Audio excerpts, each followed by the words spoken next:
we want control of the most dangerous substances?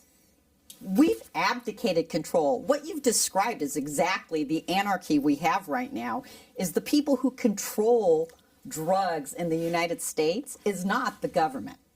We just play reactive ball to whatever the cartels are doing.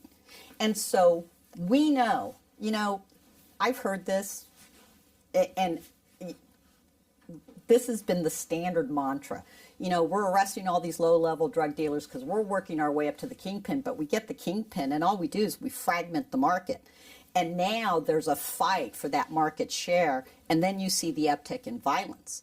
So why are we allowing the worst actors who don't care about community health and safety to control that really dangerous market? I don't think it's going to make a difference. Let me explain why. So let's say you legalize it, okay?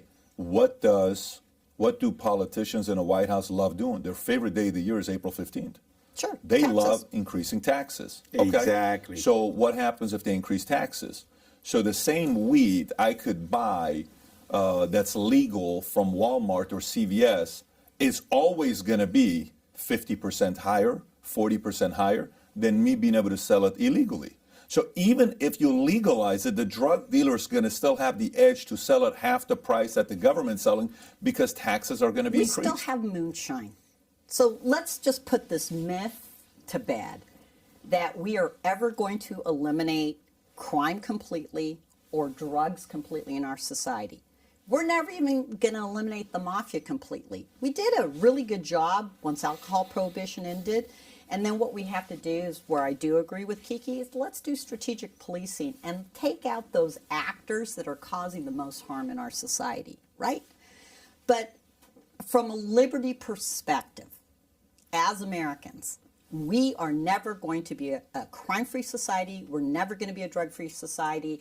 We're always going to have to deal with these issues. And so we have to look at policy in the sense of how do we mitigate the most harms without turning into a state where we're killing people in no-knock warrants over drugs, or police officers are losing their lives. So did you have a response to her or what I said about taxes? No, I agree with you totally that it's going to be taxed. It's going to be expensive to buy the drugs, and the cartels are going to make them available at a cheaper rate. That's what's going to happen. You're going to have the cartels basically competing with the government that's going to tax them. Yeah, because, I mean, look, that's the drug dealer's model. He's going to be like, look, how much are they charging at CVS? How much is it at Walgreens? No problem. I'll give it to you for half the price because I'm getting volume and I'm bringing it for South or Central America. If you enjoyed this short clip, give us a thumbs up and subscribe to the channel. And if you want to watch the whole thing, click over here.